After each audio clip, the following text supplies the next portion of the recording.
tarde, irmãos. Boa noite ou bom dia.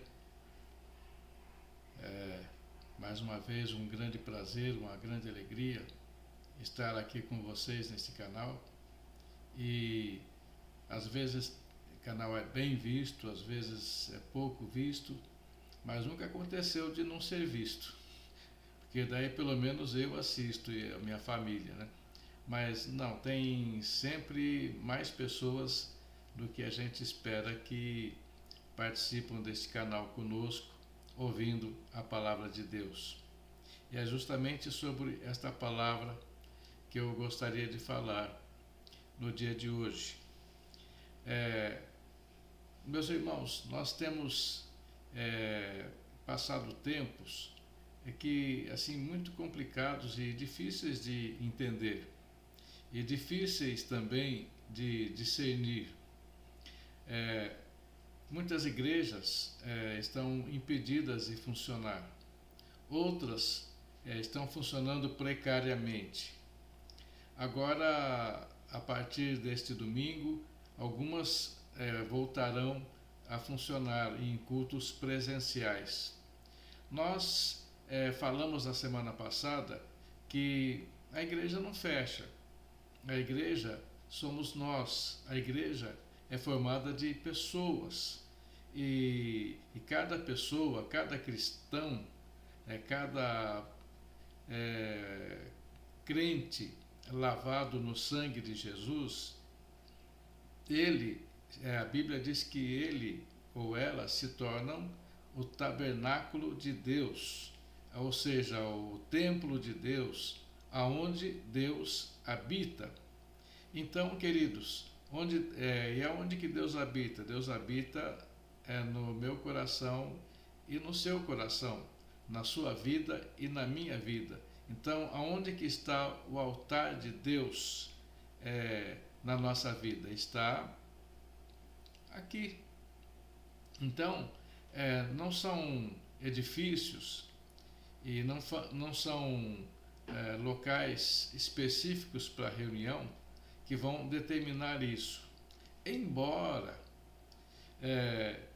a igreja no passado, eles se reuniam em algum lugar às vezes, normalmente ao ar livre, ali no pórtico de Salomão. Tivemos ali, a igreja primitiva teve muitos cultos ali, aquele cenáculo onde eles foram visitados pelo Espírito Santo no dia de Pentecostes, também deveria ser um local não tão aberto assim, mas também não tão fechado a ponto de atrair milhares de pessoas, o barulho que eles fizeram ali. E também templos de prédios como nós conhecemos hoje começaram a ser construídos aproximadamente no ano 400, entre o ano 300 e 400. Você sabe, eu também sei que eu já falei isso aqui. Então, queridos, a Igreja de Cristo não pode ser fechada. Não tem como fechar a Igreja do Senhor Jesus Cristo. E nem tem como também calar a palavra de Deus. O Senhor Jesus disse que céus e terra passarão, mas as minhas palavras não haverão de passar. Então, a palavra de Deus permanece para sempre, e várias vezes a própria palavra diz isso. Então, queridos, nós temos situações, estamos vivendo uma situação em que muitos dos nossos queridos irmãos estão se entregando ao desespero, estão se entregando ao desânimo e também estão se entregando ao excesso de preocupação.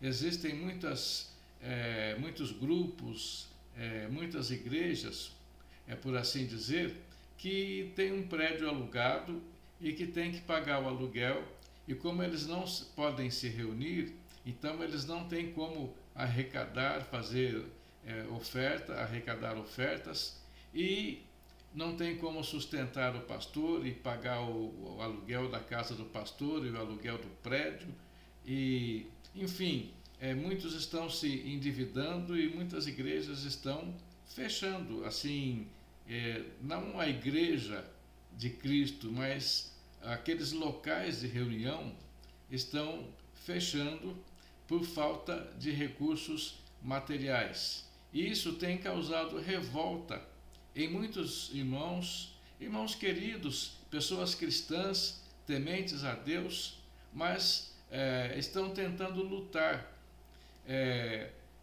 contra o inimigo usando as armas do inimigo. Então, não é assim que funciona.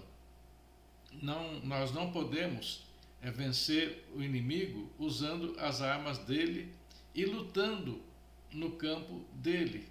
Nós temos que trazer a batalha para o nosso campo e usando as armas que Deus nos deu para combater o inimigo. E ali em Gálatas capítulo 6, a partir do versículo 10, especifica muito bem quais são as nossas armas, as armas com as quais lutamos, o escudo da fé, a espada do Espírito, nós devemos colocar a couraça da justiça, o capacete da salvação e calçar aos pés o evangelho da paz e assim por diante. E também o apóstolo Paulo diz que as armas da nossa luta, da nossa peleja, não são carnais, mas são poderosas em Deus para destruir fortalezas. Então, queridos, estamos vivendo tempos muito complicados, mas o que nós vamos falar hoje é sobre um tempo em que a igreja viveu no Velho Testamento e que depois foi colocado como sendo, como profetizando o que seria a igreja do Novo Testamento. Então, nós vamos ler aqui eu vou começar do começo para não gerar conflitos, não gerar problemas, ou pelo menos para facilitar o seu entendimento. Em Atos capítulo 15, ali os apóstolos Paulo e Barnabé, eles fizeram uma viagem missionária e pregaram o evangelho ali quase que uma boa parte ali da Ásia Menor, ali daquela região toda conhecida. E então, queridos, o que aconteceu? Quando no dia de Pentecostes 3.000 pessoas se converteram, e todas elas eram pessoas judeus, vindos de outras partes do mundo, mas ainda assim judeus. Ali quando Pedro e João curaram aquele paralítico na entrada do templo, aproximadamente 5.000 pessoas se converteram, e todos judeus. Aí aconteceu que em Atos capítulo 10, Pedro é chamado para pregar na casa de um não-judeu. E quando a Bíblia fala gentio, com o no fim, não confundir com a palavra gentil, com L, que é uma pessoa cordata, que é uma pessoa educada, que é uma pessoa de fino trato, mas gentio na Bíblia significa aqueles que não são judeus. E Pedro foi chamado para pregar na casa de um centurião romano chamado Cornélio. E ali nós temos já falamos especificamente sobre isso, e tem toda uma situação que Pedro viveu, e com a interferência de Deus, com a interferência do Espírito Santo, e até que ele foi na casa de Cornélio e pregou o evangelho, e ali não só Cornélio, mas muitas pessoas que ele havia convidado se converteram a Deus e de todo o coração. E eles foram, enquanto Pedro ainda falava, pregava o evangelho, eles foram batizados no Espírito Santo e começaram a falar em outras línguas, assim como os discípulos falaram no dia de Pentecostes. E aí Pedro falou: como é que a gente pode não batizar nas águas aqueles a quem Deus já batizou no Espírito Santo? Mas depois disso, continuou o evangelho sendo pregado apenas aos judeus. Mesmo Paulo e Barnabé, quando iam para uma nova cidade, eles iam primeiro nas sinagogas e pregavam o evangelho primeiro para os judeus. E às vezes eles eram bem recebidos e na maioria das vezes eles eram expulsos. Então eles iam pregar para os gentios e pregavam para os não judeus. E agora eles fizeram uma viagem missionária e voltaram para a igreja de Antioquia da Síria, que é onde eles eram membros, é onde eles participavam ali. Mas acontece o seguinte: como é que surgiu a igreja de Antioquia da Síria?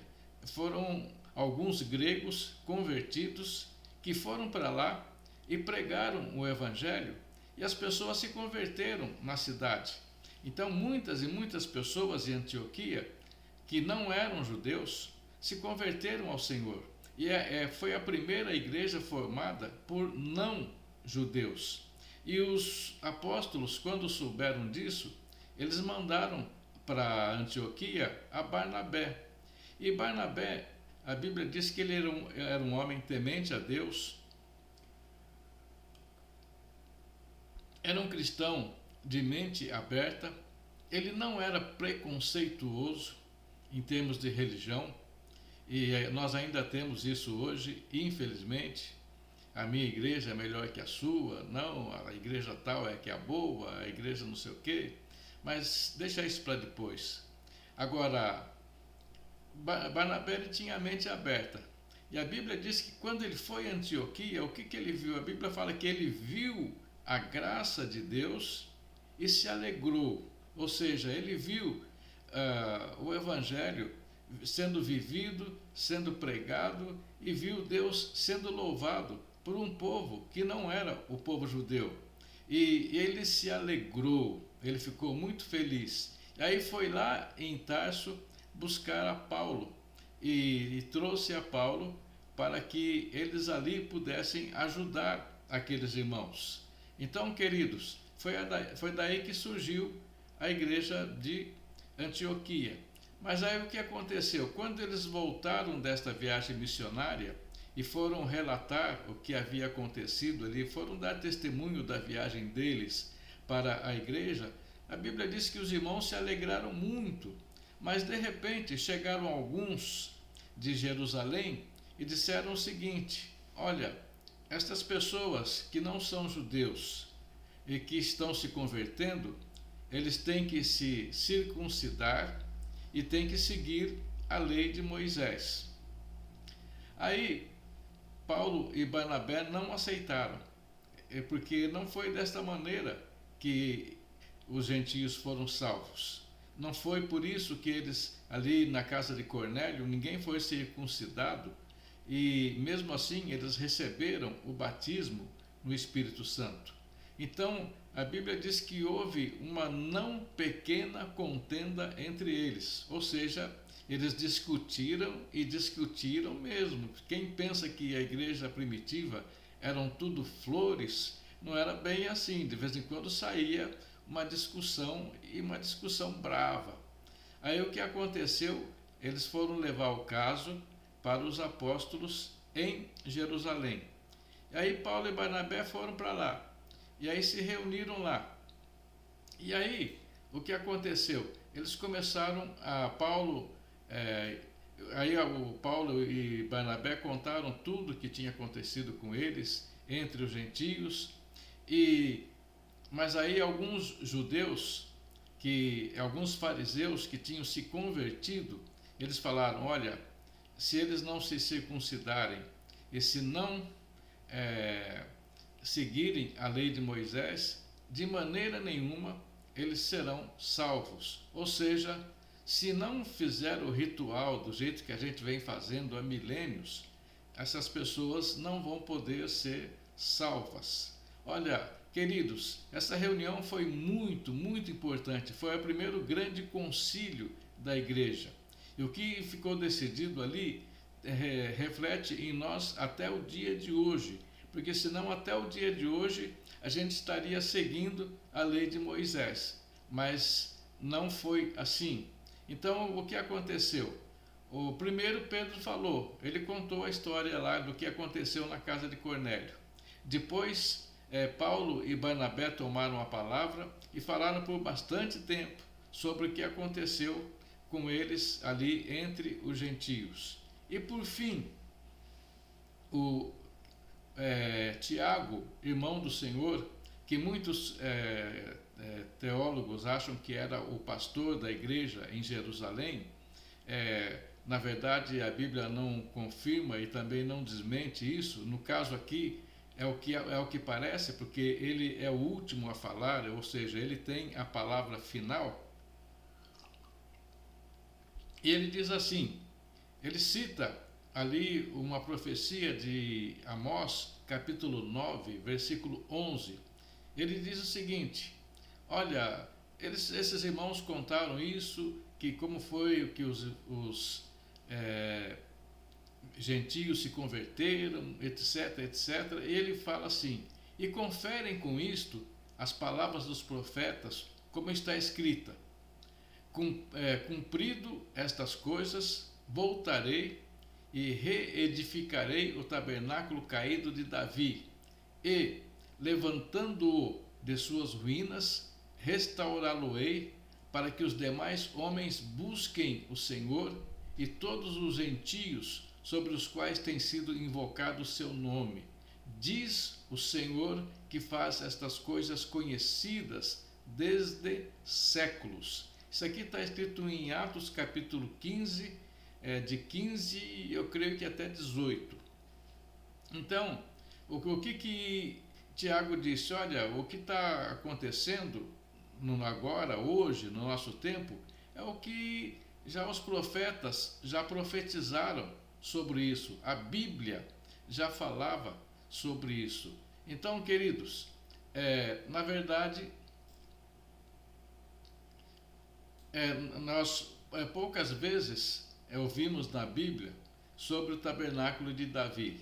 Na verdade, o tabernáculo de Davi ele foi armado e funcionou aproximadamente durante 40 anos.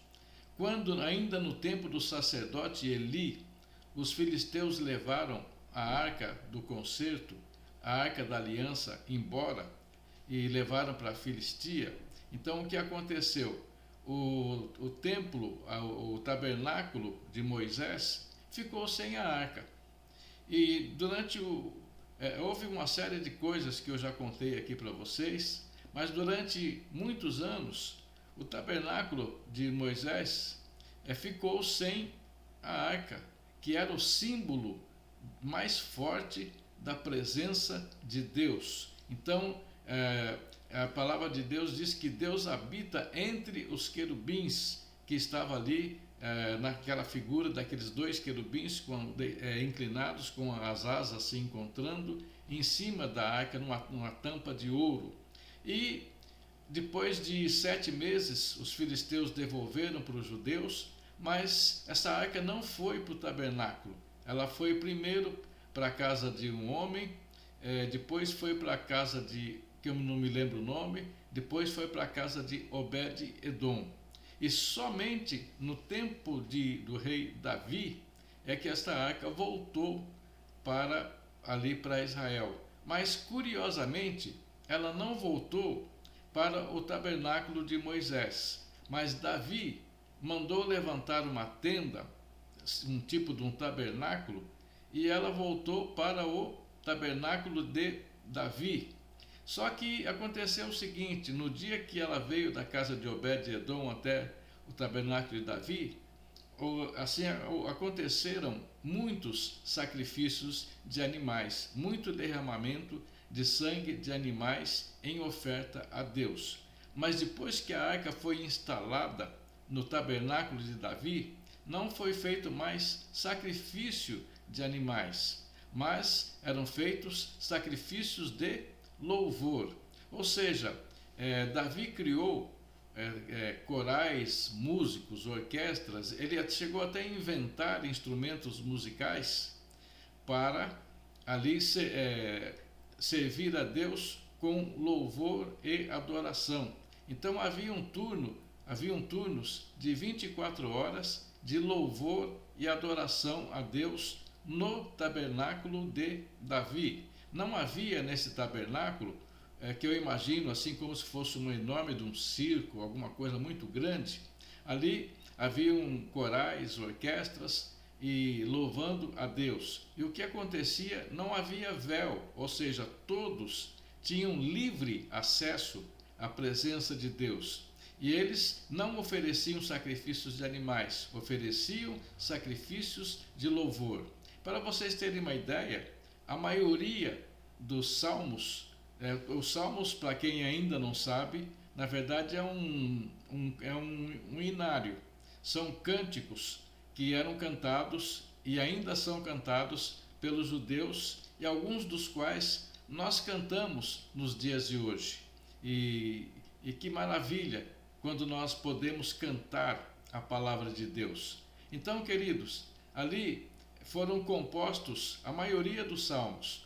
Salmos de Davi, salmos de Asaf, salmos dos filhos de Jedutum e assim por diante. Ou seja, muitos salmos foram compostos ali e dia e noite eles eram cantados diante de Deus. Então, por exemplo, um grupo tinha ali um turno de 1 hora ou 2, isso a gente não sabe de quanto em quanto tempo era o turno, mas saía aquela turma, chegava outra e continuava louvando. Aí saía aquela turma, chegava outra e continuava louvando. Isso de dia e de noite, diante de Deus.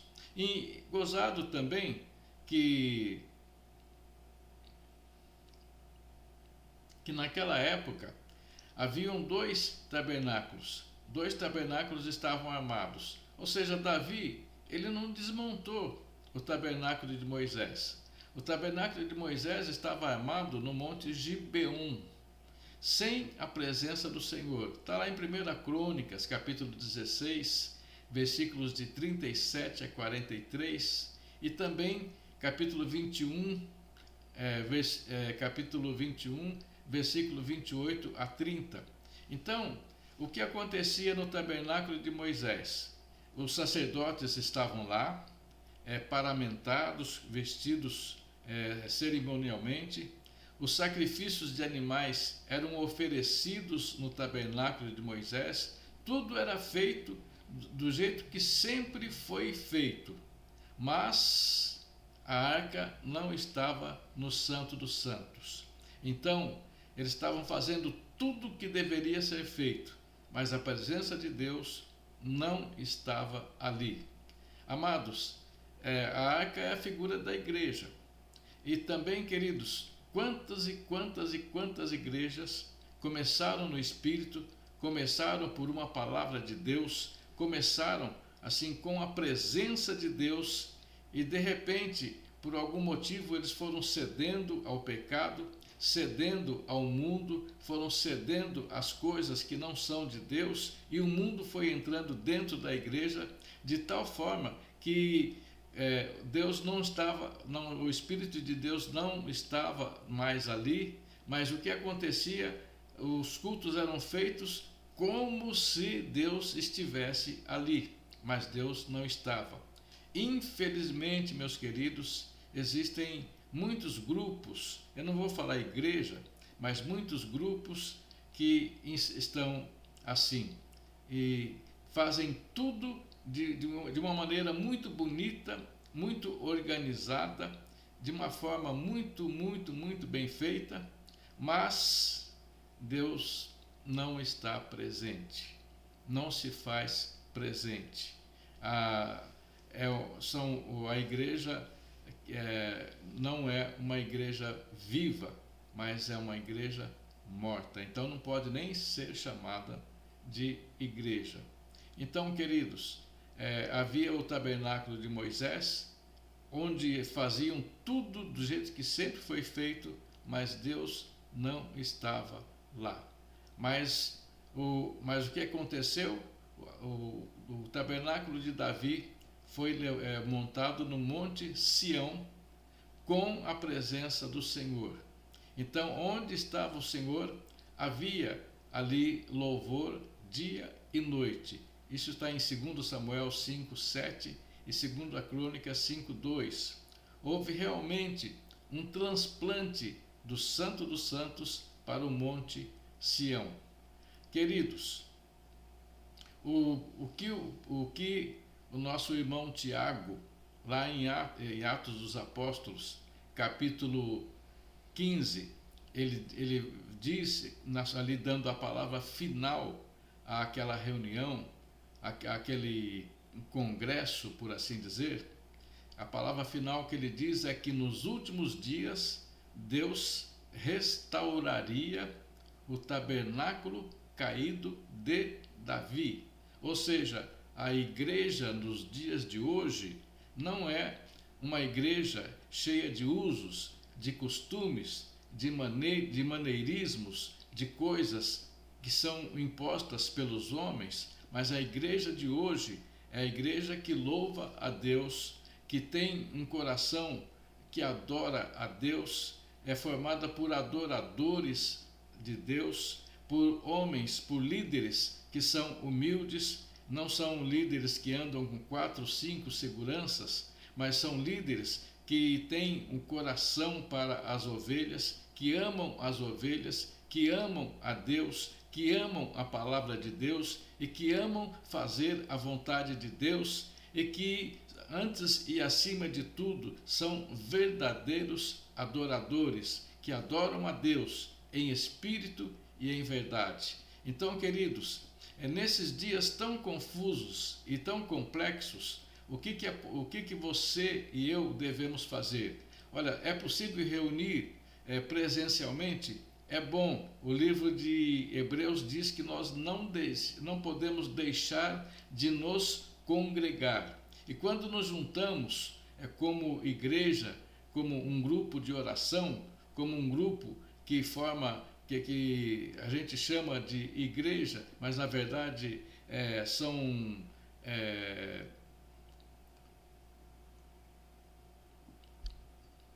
congregações formadas pela grande igreja do Senhor Jesus. Então, o que acontece? Nós nos reunimos para abençoarmos uns aos outros, para edificarmos uns aos outros. Agora, quando isso não é possível e quando, de certa forma, nós somos impedidos de fazer isso, o que acontece? Você e eu somos adoradores de Deus, somos pessoas guiados pelo Espírito Santo de Deus. Então, o que temos que fazer? Louvar e adorar a Deus na nossa casa, no nosso lar, na nossa família, como nós dissemos no começo. Por 400 anos não existia o que nós conhecemos hoje como igreja. A igreja existia, mas existia nas casas, existia ali nos cemitérios. Por exemplo, havia uma igreja muito poderosa que se reunia nas catacumbas de Roma. Catacumba é um tipo de um cemitério subterrâneo, um local escuro, assim, aos olhos humanos devia ser tenebroso, mas o que acontecia? Durante a noite eles iam lá, se reuniam escondidos e ali adoravam a Deus em espírito e em verdade, porque Deus estava entre eles, Deus estava neles. Deus não estava habitando um local específico, Deus estava e está até hoje habitando o seu e o meu coração. Então, queridos, nós precisamos entender o seguinte: muitos cristãos nos dias de hoje estão revoltados. Como cidadãos, talvez tenhamos razão. Pelo seguinte, nós estamos sendo proibidos de nos reunir como igreja presencialmente por um ato ilegal do nosso Supremo Tribunal Federal, porque eles estão rasgando a Constituição para que isso aconteça. Eu já vi muitos cristãos revoltados querendo fazer passeatas, carregando faixas, carregando dizeres e tal, e coisas assim. Também, como cidadãos, você até pode fazer isso, mas isso tem lugar e tem hora. Se você quer, por exemplo,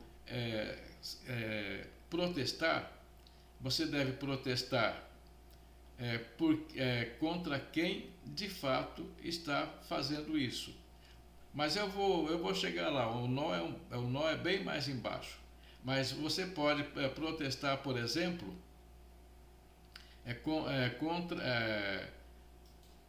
contra o nosso Supremo Tribunal Federal. Você quer protestar? Muito bem, faz uma caravana, gasta o seu rico dinheirinho, se é que você ainda tem, e vá até Brasília e fica protestando ali em frente ao Tribunal Federal, Supremo Tribunal Federal.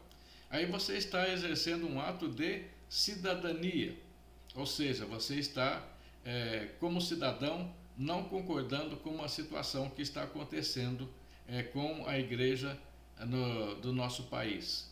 Agora, o problema é que o Supremo Tribunal Federal, ele não está sozinho nisso. O que está acontecendo, como nós já dissemos outras vezes, não está acontecendo só no Brasil.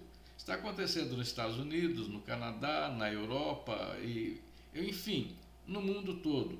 Na Ásia, na China principalmente, já acontecia e continua acontecendo.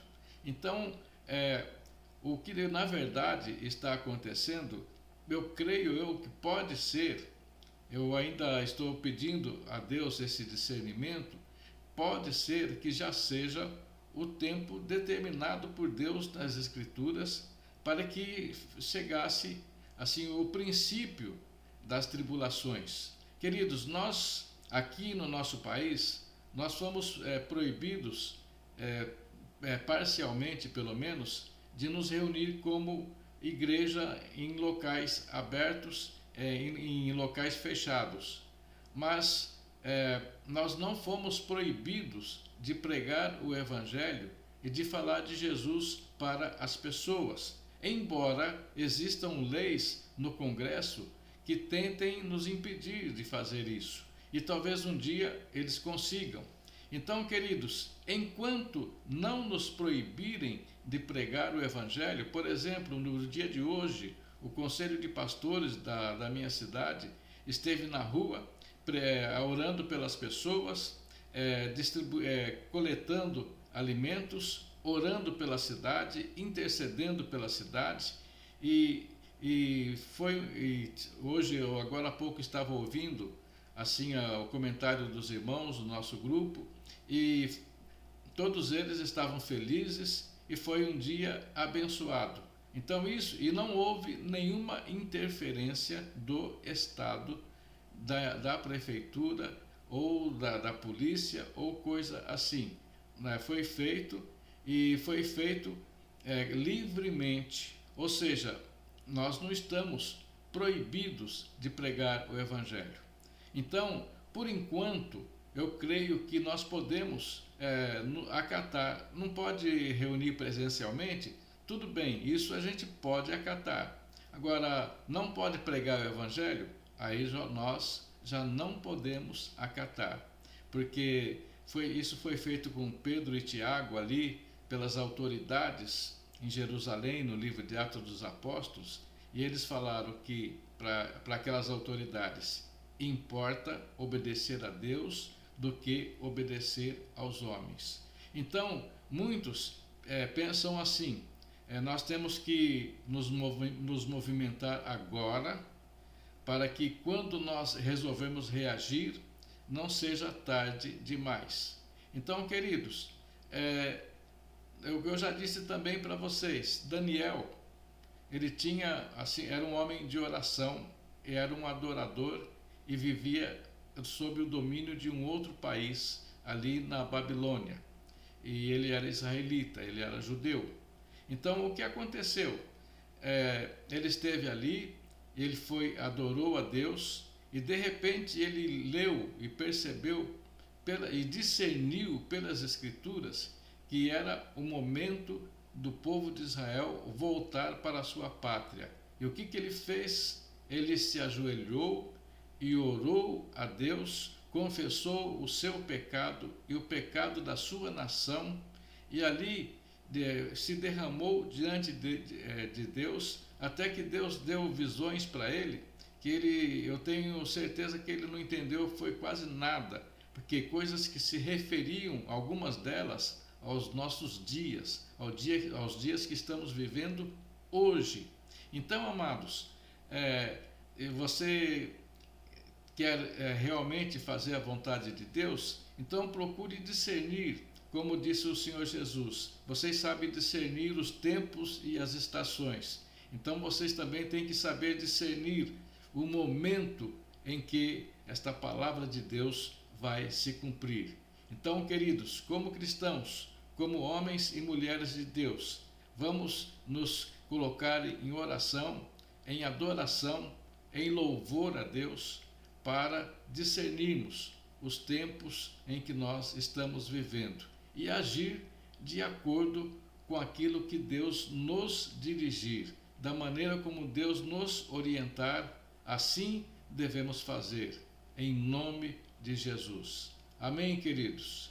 Que Deus te fortaleça, que te dê um espírito de fortaleza, te dê um espírito de resignação quando for a hora de ficar quieto, e que dê um espírito de ousadia quando for a hora de falar e de protestar, se é que isso um dia Deus vai permitir que nós façamos. Então, sejamos nós o instrumento de Deus para a mudança do nosso país, a mudança de todas as circunstâncias. Deus muda um país mudando as pessoas, mudando a mente das pessoas. Então você pode mudar uma pessoa começando por você mesmo, como diz lá em Romanos 12:2: não vos conformeis com este mundo, mas transformai-vos pela renovação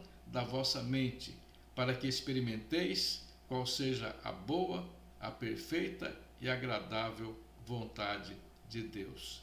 Que Deus te abençoe e que você tenha uma ótima semana, em nome de Jesus. Amém.